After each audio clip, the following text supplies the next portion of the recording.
తెలుగుదేశం పార్టీలో టికెట్ల వ్యవహారం హాట్ టాపిక్ గా మారుతోంది. ఓవైపు పొత్తుల వ్యవహారం టీడీపీ నేతలను చికాకు పెడుతోంది.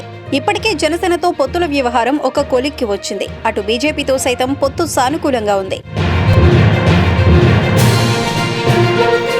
సీట్ల సర్దుబాటు విషయం తేలాల్సి ఉంది. గతంలో ఎన్నడూ లేని విధంగా రెండు పార్టీలకు సీట్లు సర్దుబాటు చేయాల్సి ఉండటంతో టీడీపీ నేతలకు త్యాగాలు తప్పటం లేదు.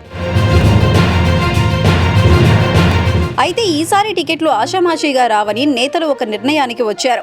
అందుకే అన్ని రకాలుగా సన్నాహాలు చేసుకుంటున్నారు. మరోవైపు చంద్రబాబు సైతం టికెట్ల విషయంలో కఠినంగా వ్యవహరిస్తున్నారు. ఒక కుటుంబానికి ఒకే టికెట్ అంటూ నిబంధన పెట్టారు. అయితే టికెట్ల పేరిట టీడీపీలో వసూళ్ల పర్వం ప్రారంభమైందనే ఆరోపణలు వినిపిస్తున్నాయి. రాయలసీమలో టికెట్ల వ్యవహారం పెను దుమారానికి దారితీస్తోంది. ఇటీవలే రాయలసీమకు జోనల్ కమిటీ ఏర్పాటు చేశారు. ఈ కమిటీలో బీద రవిచంద్ర యాదవ్, కిలారి రాజేష్ ఉన్నారు. వీరు అభ్యర్థులను క్షుణ్ణంగా పరిశీలించి హైకమాండ్ కు నివేదిక అందించాలి. అయితే వీరిద్దరూ చీటికి మాటికి హైదరాబాద్ కు అభ్యర్థులను పిలిచి చికాకు పెడుతున్నట్లు తెలుస్తోంది.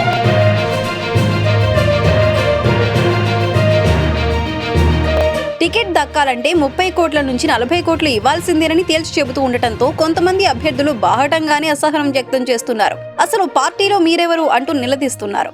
ఇటువంటి వారి వెనుక లోకేష్ ఉన్నారని అనుమానిస్తున్నారు. ఇన్ని రోజులు జెండా పట్టుకుని మోస్తే ఇప్పుడు పక్కన పెడుతూ ఉండటం దారుణమని వ్యాఖ్యానిస్తున్నారు.